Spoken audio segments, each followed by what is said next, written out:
Les amis, commençons par ce mandat d'arrêt international contre Benjamin Netanyahu, le premier ministre israélien, Yoav Gallant, l'ancien patron de la défense, donc ministre de la défense israélienne, et Mohamed Dave. Le monde entier, du moins, des gens qui veulent la justice jubilent, sont d'accord.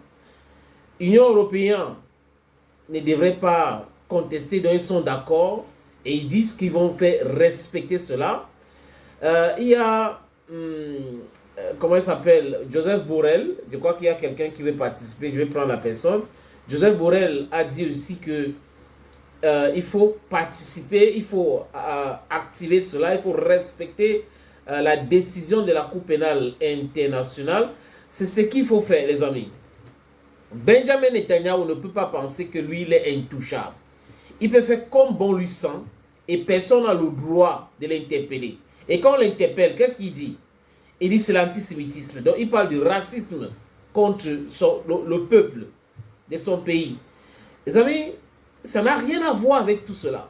Quand vous regardez les images qui viennent de Gaza, vous regardez Gaza, et que le ministre de la Santé d'Hamas est en train de vous parler d'à peu près 43 000 morts jusqu'à présent. C'est atroce. Quand vous regardez comment est-ce que ce monsieur fait bombarder le Liban, ça n'a rien de rationnel. Il fait bombarder la Syrie, ça n'a rien de rationnel. Vous ne pouvez pas avoir des pays autour de vous, vous avez le droit de bombarder ces pays comme bon vous semble. Vous avez le droit de détruire tout dans ce pays-là et ces pays n'ont pas le droit de riposter. Ce n'est pas du tout normal. Donc la Cour pénale internationale, actuellement les amis, ils sont en train de laver leur visage. Rappelez-vous comme si c'était hier. Cette cour que moi j'appelais à l'époque la Comédie pénale internationale avait fait arrêter le président Laurent Gbagbo, le Woody de Mama, pour rien du tout.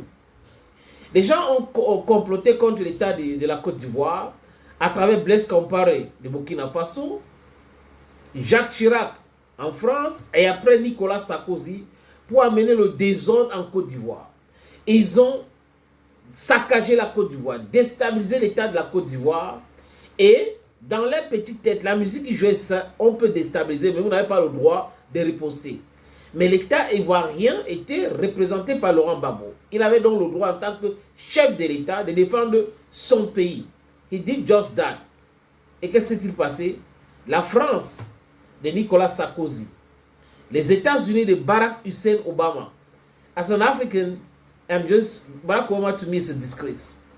David Cameron et tous ces pays-là se sont mis ensemble pour déstabiliser la Côte d'Ivoire et enlever le président Gbagbo au pouvoir. Et là, la Cour pénale internationale, quand la guerre en Ukraine commence, cette même Cour, les amis, a mis les mandats d'arrêt contre Vladimir Poutine. Et les Russes les ont menacés. Et on avait trouvé que ces deux poids, deux mesures, c'était de la comédie. Parce que je viens de vous parler de la Côte d'Ivoire. On n'a jamais inquiété Alassane Dramane Ouattara.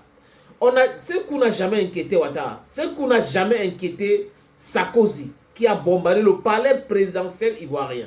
Ce qu'on n'a jamais inquiété Barack Hussein Obama, qui avait donné son OK. Revenons en Libye, les amis, en 2011 aussi. Parce que 2010-2011, c'était la catastrophe pour l'Afrique.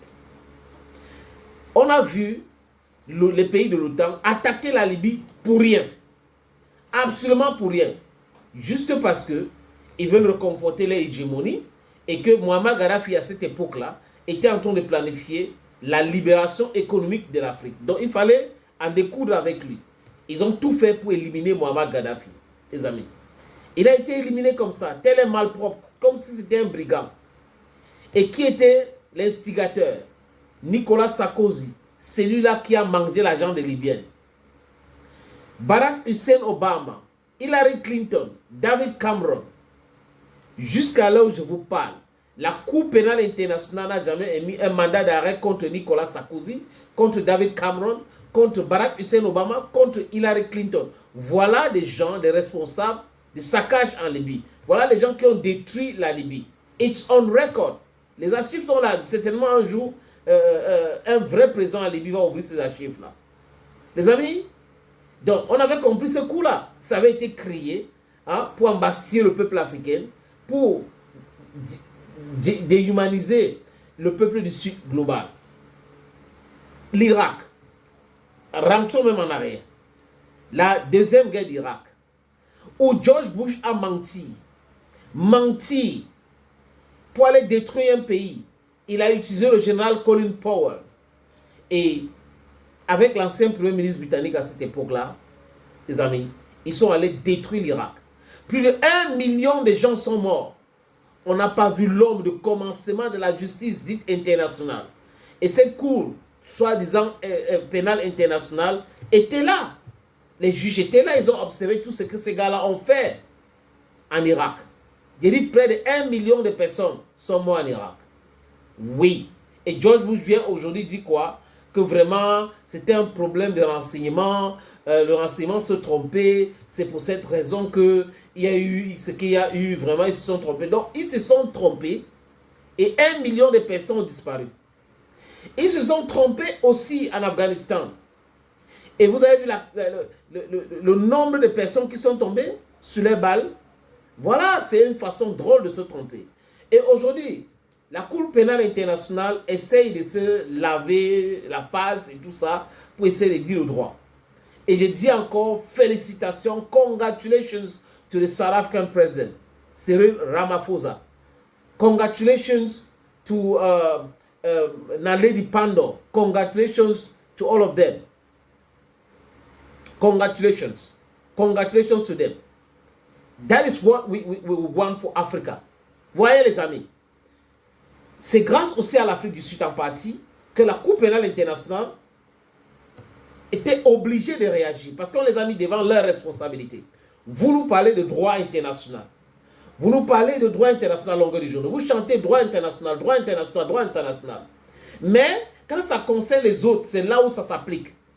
Et avec les uns, vous ne voulez pas appliquer cela. Je vous ai cité les cas où la Cour pénale internationale devrait entrer en action. L'arrestation de Sarkozy, l'arrestation de Barack Obama, l'arrestation de David Cameron, l'arrestation de Tony Blair, l'arrestation de George Bush. On n'a jamais vu ce coup bouger. Mais pour Gbagbo, on les a vus. Pour les autres, on les a vus activer. Quand ça concerne l'Afrique, Cour pénale internationale, jusqu'à y donner les injonctions. Maintenant qu'il y a un mandat d'arrêt contre Benjamin Netanyahu, qui n'est pas quelqu'un de normal, ce n'est pas quelqu'un de bien. J'ai vu un reportage sur une chaîne qui défend l'Israël aujourd'hui. Cette même chaîne-là a demandé, je parle de Mensonge 24. On appelle France 24, c'est le Mensonge 24. Cette chaîne, en 2010-2011, a jubilé l'arrestation du président Gbagbo. Mais cette même chaîne organise des émissions aujourd'hui pour défendre Benjamin Netanyahu. Les amis, vous qui regardez France 24, et vous qui prenez ce qu'ils disent pour agent comptable, il faut faire très attention. Ce sont des manipulateurs, ce sont des propagandistes. Et ceux qui travaillent là-bas, qu'on les appelle abusivement journalistes, c'est ou les communicants ou les propagandistes. Ils ont eu une formation de journalisme. Mais ce qu'ils exercent aujourd'hui comme métier, ce qu'ils font comme métier, ça n'a rien à voir avec le journalisme. Benjamin Netanyahu, il fait le bruit où antisémitisme, Yaou Galan avait traité les Palestiniens de porcs, des animaux. Yaou Galan, ils sont records, les archives sont là. Et je m'étais offusqué à cette époque. Ceux qui me suivent sur cette plateforme, ils peuvent aller trouver des vidéos dans ce sens. Où je dis, c'est pas normal de voir un ministre, un être humain normalement constitué, traiter les autres des animaux. C'est vrai que nous sommes des homo sapiens. Oui, mais on est là en haut, les autres sont en bas. C'est un fait. C'est comme ça qu'il faut comprendre ces choses. Mais certaines personnes ne comprennent pas, les amis. It's not our fault, it's their fault. You got the point? It's their fault. Donc, en tant qu'Africains aujourd'hui, nous devrons continuer avec cette guerre communicationnelle. Nous allons gagner. On est en train de gagner même. Et c'est grâce en partie à nous, je vous ai cité l'Afrique du Sud aujourd'hui, le ministre des Affaires étrangères Naledi Pandor, le président sud-africain Cyril Ramaphosa, pour cette pression. Et on voit dans les pays européens qui commencent à dire oui, on va appliquer ces mandats d'arrêt. Donc, les conséquences, c'est quoi? Benjamin Netanyahu ne peut pas aller en Europe. Parce que s'il part en Europe, il sera arrêté. Si Yaou Galan part en Europe, il sera arrêté.